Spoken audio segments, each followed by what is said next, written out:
হাত ছিল ওইটা তো কেউ বলে না, বড়টাকে পাগল পেয়েছে। বড়টার নাই মাথার হালকা একটু তার একটু ঢিলা হয়ে গেছে, তাহলে পাগল বলবেন আপনি? আসল নাটের গরু যেটা পেছন দিক থেকে শুধু হাওয়া দিত, ও দায়িত্ব নিত না, কিন্তু সব জায়গায় আল্লাহ রাস্তা ওর ভাগ চলতো। ওইটারে এখন কেউ কিছু বলে না, ওটা মনে হচ্ছে ধোয়া তুলসী পাতা। কথা বলেন না কেন? একটা মানুষকে খারাপ করার জন্য তার আশপাশে যারা থাকে তারা বেশি দায়ী। ফেরাউনকে খারাপ করার পেছনে সবচেয়ে বেশি দায়ী ছিল ওর বন্ধু, ওর মন্ত্রী হামান। বাংলাদেশের যারা যে অবস্থা তৈরি করে গেলেন, তাদেরকে খারাপ বাড়ানোর পেছনে দায়ী তার আত্মীয় স্বজন গুলো। যে সিস্টেম চালু করে দিলেন, একবারে এই পৃথিবীর ইতিহাস পাল্টিয়ে 350 জন এমপি একবারে পালিয়ে যায়। আমি হাসির জন্য বলি না, এটা একটা ভয়ঙ্কর, সামনে কিন্তু মহামারী আকারে ধারণ করবে। কি অবস্থা তৈরি করে দিলেন রাজনৈতিক ময়দানটায়। এখন আর ভালো মানুষ এই ময়দানে আসতে চায় না রাজনীতিতে, মনে করে না ও চা ওরা চায়, ও যত ভালো মানুষই হোক ও শালা খারাপ। কথা বলে না কেন? অথচ একটা ভালো মানুষের রাস্তায় আসতে চায়, আসতে পারে না। রাজনীতি যেটা ইবাদত, এইটা আপনারা ভুলিয়ে ফেলেছেন এই 15.5 বছরে। রাজনীতি যে ইবাদত, এটা দেখায়নি মাওলানা মতিয়ার রহমান নিজামী।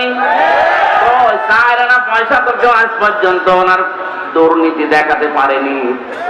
দুর্বীক্ষণ অনবীক্ষণ যন্ত্র দিয়ে খোঁজ করেছিল, পায়নি। আপনি কি মনে করেন ওরা খোঁজ না করে বসেছিল? জালেমরা তন্ন তন্ন করে খুঁজেছে, ওর বাড়িতে এসে দেখছে টিনের বাড়ি, মাটির বাড়ি। একটা মন্ত্রী মাটির বাড়ি। কোন মন্ত্রী আছে বাংলাদেশে আপনি দেখান, আমি যাবো সেখানে। আমার কুষ্টিয়ার হানিফ মন্ত্রী না, শুধু এমপি হয়েছিল, তাও বিনা ভোটে। এমপি হয়েছিল তাও এমনি। কিভাবে? এমনি কিভাবে?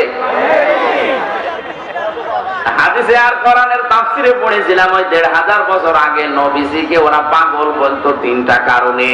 প্রথম নাম্বার কারণ এমনি। কোন কারণ নেই নবীজিকে পাগল বলার, প্রথম কারণ এমনি বলতো। কেন এমনি? আমি যদি আজকের সভাপতিকে বলি রাজাকার, কেন বললেন? এমনি। কারণ আমার হাতে মাইক আছে, এখন আমার পাওয়ার আছে। কথা বলেন না কেন? অনেকে আসলে রাজাকার, বয়স মনে হয় হয়নি, তারপরও যদি আমি ওনার এই গালি দেই এমনি এমনি, আমার মনে হয় 15.5 বছরে যা হয়েছে এমনি। উনি এমনি এমপি, এরপর ওনার যে সম্পদ, ওদিকে সাতক্ষীরা, যশোর, খুলনা, বাগেরহাট, এই 4 জেলার যতগুলো মাছের ঘের আছে, আপনি একটু খোঁজ খবর নিয়ে দেখেন, 4 ভাগে প্রায় 3 ভাগে ওই আল্লাহর ওলির। বিনা ভোটের এমপি হয়ে যদি আপনার এত সম্পদ হয়, কি হয়েছে সম্পদ গুলো হয়ে? সব এখন যার যার পাশে ফেরত নিয়েছে। আর বাড়ি বানিয়েছিল কুষ্টিয়ায়, ওটা এখন পূজার গৃহ, পরিত্যক্ত জাতীয় টয়লেট হয়ে গেছে। মাওলানা মতিয়ার রহমান নিজামের যে বাড়ি, সে বাড়ি আছে। কথা বলেন ঠিক কিনা? মাওলানা আব্দুল সাবানের যে বাড়ি, ওই বাড়ি আছে। ওনারা করেছে কি করেছে? ওনারা দ্বীনের জন্য, ইসলামের জন্য করে গেছে।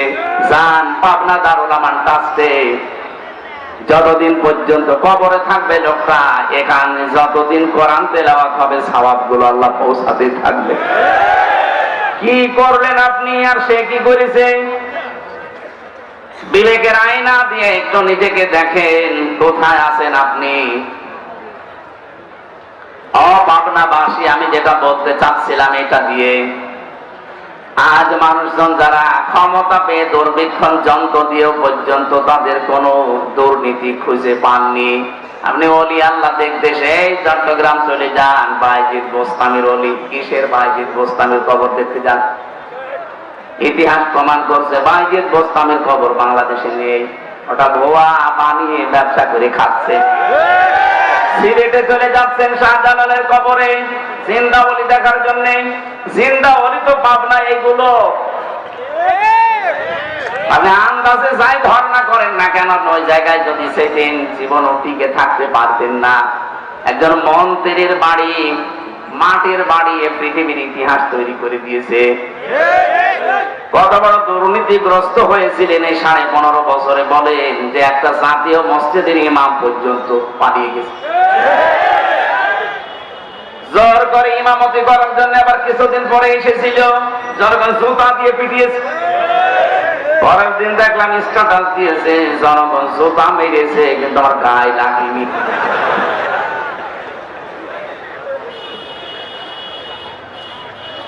কোরআনে কারিমের একটা আয়াতের সাথে আমার একটু এই যে 2024 সালের 5 আগস্ট আমি একটু মিলিয়েছি। সূরা নমলের 52 নম্বর আয়াত। আল্লাহ পাক বলেন ফাতিলকা বুয়ুতুহুম খাবিয়াতান বিমা যালামু। আল্লাহ বলেন এই সেই ঘরগুলো, মনে হচ্ছে আঙ্গুল দিয়ে উনি দেখাচ্ছেন, এখানে পা দিয়েছেন। ফাতিলকা বুয়ুতুহুম খাবিয়াতান বিমা যালামু। হে নবী, এই সেই ঘরগুলো, এখানে জুলুম হতো, এই ঘরে জুলুমের দুর্বিসন্ধি হতো। মানুষকে বিনা কারণে ওরা মিথ্যা মামলা দিয়ে, মিথ্যা সাক্ষী দিয়ে জেলে আটক করে রাখতো, জীবনটা নষ্ট করে দিত। এরকম বহু জুলুমের কাজ কারবার এই ঘরে ঘরে হতো। কথা বলেন না কেন? এই কারণে এই ঘরগুলো আমার আল্লাহ পরিত্যক্ত করে দিয়েছে, জনশূন্য করে দিয়েছে। আপনি একটু ঘরগুলো দেখেন না কেন? আমার তো মনে হচ্ছে ঘর আল্লাহ আমাদেরকে আজ হাতে চোখে আঙ্গুল দিয়ে দেখিয়ে দিয়েছে। এর বাস্তব প্রমাণ বললাম না, হানিফ সাহেবের ঘর। আপনি আজ যান কুষ্টিয়ায়, ওর বাড়িতে এখন পরিত্যক্ত, মানুষ এখন জাতীয় টয়লেট বানিয়েছে। আয়াতের পরবর্তী শব্দ আল্লাহ দিয়েছেন ইন্না ফি যালিকা লাআয়াতাল লিকাউমিন ইয়ালামুন। যারা আরবি গ্রামার জানে, লাম লামে তাকিদ, আল্লাহ যেন গ্যারান্টি দিয়ে তাকিদ দিয়ে জানাচ্ছেন, হে নবী অবশ্যই এর ভেতরে শিক্ষা আছে যে মানুষগুলো জ্ঞানী তাদের জন্য। তা আমরা যদি জ্ঞানী দাবি করি, আমাদের শিক্ষা কি? ওদের 15.5 বছরের এত বড় বিশাল শিখর সব আল্লাহ যদি কেটে দিতে পারে, ওদের বাড়ি ঘর গুলো আর সবগুলো আজ পরিত্যক্ত, জনশূন্য করে দিতে পারে, আগামীতে যারা চেয়ারে বসবেন এরাও যদি এরকম জালেম হয়, তাদের বাড়িও আল্লাহ পরিত্যক্ত করে দেবে। আশা করে আপনি কথা বুঝেছেন। যদি না বোঝার ভান করে থাকেন, এদিকে আসেন, কানের নিচে 2টা থাপ্পড় দিয়ে আপনার কান গরম করে ফেলছি। আপনি বোঝার পরও না বোঝার ভান করে আছেন, মানে বুঝেছেন কিনা বলেন? আগামীতে যদি কেউ চেয়ার পায় আর এরকম করে, তাদেরকেও আল্লাহ জনশূন্য করে দিতে পারে না? আমার তো মনে হচ্ছে যে খাপের খাপ মমতাজের বাপ মিলিয়ে যায় সব, কিন্তু আমরা নিতে চাই না। এবার আসেন তো, লিয়াবলুয়াকুম আইয়ুকুম আহসানু আমালা। আমি তোমাদের কাছে বেশি আমল চাই না, বেশি কাজ চাই না, আমি চাই ভালো কাজ। আল্লাহ আহসান ইসমে তাফসীর দিয়েছেন। আল্লাহ যদি দেন আকসারু আমালা, আমি বেশি বেশি কাজ চাই। আজ বাংলাদেশে বেশি বেশি কাজ দেখাতে গিয়ে তো কাজটা ভালো হয়নি। আমি যা বলবো মিলাবেন, মিলে যাবে। কুষ্টিয়ার মেডিকেল কলেজ অত বড় বিশাল আকারে না করে যদি ছোট করে করতো, ও ছাপা আজকে উদ্বোধন করার আগে ভেঙে গেছে। উদ্বোধন করার আগে ভেঙে পড়ে গেছে। বিশাল আকার আপনার দরকার কি? কাজটা ছোট করে করলে ভালো হতো। 100 বছরের টার্গেট দিয়েছিলেন, অন্তত 75 বছর টিকতো। কিন্তু এখন এমন কাজ করেছে, ও 10 বছর ছাপা যাবে কিনা আল্লাহ ভালো জানে। যা যা করেছে সব বেশি বেশি বেশি বেশি করার কারণে আজ কাজগুলো ভালো হয়নি। আল্লাহ বেশি কাজের জন্য চান না, আল্লাহ কি চান? ভালো কাজ। বলেন বলেন, আরো জোরে বলেন। কাজটা ভালো হওয়ার জন্য কয়েকটা শর্ত লাগে। সেই শর্তগুলো আমরা যখন বাদ দিয়ে দেই, তখন কাজটা বেশি হয় কিন্তু ভালো হয় না। এই জন্য কাজ ভালো হওয়ার জন্য প্রথম লাগবে আপনার ইখলাস। এটা লোক দেখানোর জন্য করলে হবে না, দেখাতে হবে কাকে? দুনিয়ার কাজ করে না, আখিরাতের কাজ। প্রতিটি কাজ হওয়া লাগবে কার জন্য? আরো জোরে। এই কাজ আমাদের ভেতরে নেই। 2 নম্বরে দেখতে হবে এর ভেতরে আমার আল্লাহর বিধান আছে কিনা, এইটা তো নেই। 4 নম্বরে দেখা লাগবে কাজটা আমার রাসূলের জীবনে চলেছে কিনা। এটা তো পাওয়া যাবে না একেবারে। আমার মুরব্বি বলেছে আমি রাজি না, আমি আপনি ভালো মনে করছি এটা না, তাও হবে না। আগে দেখতে হবে এটা আল্লাহর বিধান আছে কিনা, আর রাসূলের চরিত্রে ছিল কিনা। নবীজি হয়তো নিজে করেছেন, নাই নিজে করা দেখেছেন, নাই কাউকে করা দেখে উনি চুপ থেকেছেন। কথা বলে না কেন? এরকম হাদিসগুলো মিলিয়ে দেখবেন যে এটা আসলে কাজ কিনা। যদি মিলে যায় বুঝবেন হ্যাঁ এটা আমার ভালো কাজ। আল্লাহ এই ভালো কাজটা আমাদের কাছে চান। ভাবনাবাসী বুঝলাম তাহলে সামারাইজ করে, আল্লাহ আমাদেরকে অনর্থক এমনি এমনি বানাননি। আল্লাহর একটা উদ্দেশ্য আছে না নেই? আল্লাহর উদ্দেশ্য আছে না নেই? কি? আল্লাহ আমাদেরকে যে উদ্দেশ্য নিয়ে বানালেন তার প্রথম উদ্দেশ্য হচ্ছে আল্লাহ আমাদের কাছে ইবাদত চান। কি চান? আরো জোরে বলেন। ইবাদত চান। ইবাদত করা রাজি আমরা না রাজি নেই? আমরা যারা ইবাদত করতে রাজি আছি তাদেরকে আল্লাহ আগে একটা শর্ত দিয়েছেন, ইবাদত আমি চাই। ইয়া আইয়ুহাল্লাযীনা আমানু কুলু মিন তাইয়্যিবাতি মা রাযাকনাকুম ওয়াশকুরু লিল্লাহি ইন কুনতুম ইয়্যাহু তা'বুদুন। সূরা বাকারার ভেতরে আছে 172 নম্বর আয়াত। আল্লাহ পাক বলেন, হে নবী, ঈমানদার যারা আছে তাদেরকে আপনি বলেন তোমরা যা খাবে এইটা যেন হালাল হয় এবং পবিত্র হয়। যতটুকু খাবার খাবে এটা হালাল এবং পবিত্র। এরপরে ওয়াশকুরু লিল্লাহ, আল্লাহর শুকরিয়া আদায় করো। এবার বলছেন তো আল্লাহ কি আগে আল্লাহর ইবাদতের কথা, শুকরিয়া আদায়ের কথা বলেছেন না হালাল খাবারের কথা? শুধুমাত্র ঈমানদারকে আল্লাহ বলেন নাই, রাসূলকেও বলেছেন ইয়া আইয়ুহার রাসূল কুলু মিন তাইয়্যিবাতি মা রাযাকনাকুম। হে রাসূল, দুনিয়ায় রাসূল দিয়েছেন আল্লাহ। হে রাসূল শুধু না, হে রাসূলেরা আগে হালাল খাও, পবিত্র জিনিস, স্বাস্থ্যসম্মত, রুচিশীল। এই যে হালালান তাইয়্যিবার ভেতরে এতগুলো অর্থ আছে। হালাল হলেই খাওয়া যাবে না, ওটা রুচিশীল হওয়া লাগবে, স্বাস্থ্যসম্মত হওয়া লাগবে। হালাল সব জিনিস খাওয়া যায়? হ্যাঁ, এই যে নাক দিয়ে যেটা আসে কি বলে এটা, সর্দি, এটা কিন্তু হালাল। নাক দিয়ে যেটা বের হয় এটা কিন্তু হালাল। কেউ যদি পিরিজে করে বলে ভাই মাখন মনে করে খান, ওনার রুচি নেবে। আরে ভাই জিনিস তো হালাল কিন্তু আমার রুচি নিচ্ছে না, তার মানে হালালান তাইয়্যিবা। এটা শুধু হালাল হলেই হবে না, রুচিশীল হওয়া লাগবে, স্বাস্থ্যসম্মত, পবিত্র। কথা বলেন ঠিক কিনা? এতটুকু আল্লাহ শেষ করেননি। আগে হালাল খাবারের বন্দোবস্ত করো, হালাল খাবার তৈরির চেষ্টা করো, এরপরে ওয়াশকুরু লিল্লাহ, যতটুকু পারো আমার শুকরিয়া আদায় করো। আপনি হালাল না খেয়ে গেলে শুকরিয়া আদায় করবেন। বসে বসে আপনি এদিকে সুদের টাকা গুনতেছেন আর বলছেন সুবহানাল্লাহ সুবহানাল্লাহ। আমি কথা বোঝাতে পেরেছি? কুষ্টিয়া একবার আসরের নামাজ পড়ে ওই যে এনএস রোডে ঘুরছিলাম, আমার সাথে নামাজ পড়ে গেল। দেখি প্রতি দোকানে দোকানে একটু করে দাঁড়ায়। ঈদো নামাজ পড়ে আসলেন, প্রতি দোকানে আপনার কি? হুজুর আমার ব্যবসা আছে। কিসের ব্যবসা? মানে যে টাকা ছেড়ে রাখে, প্রতি মাসে মাসে টাকা আসে, ওই টাকা তোলার দিন ওইটা।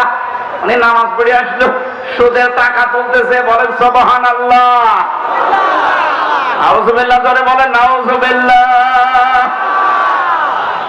আল্লাহ বলেন আগে হালাল খাও, এরপরে শুকরিয়া আদায় করো। ও হারাম খাচ্ছে আর শুকরিয়া আদায় করছে, পুরা আয়াত উল্টিয়ে ফেলেছে। এক কথা বলছেন? এর শেষের শব্দ কি? ইন কুনতুম ইয়াহু তা'বুদুন। যদি আল্লাহর ইবাদত করতে তোমরা রাজি থাকো তাহলে এই কাজগুলো করো। আগে হালাল, এরপরে শুকরিয়া আদায়।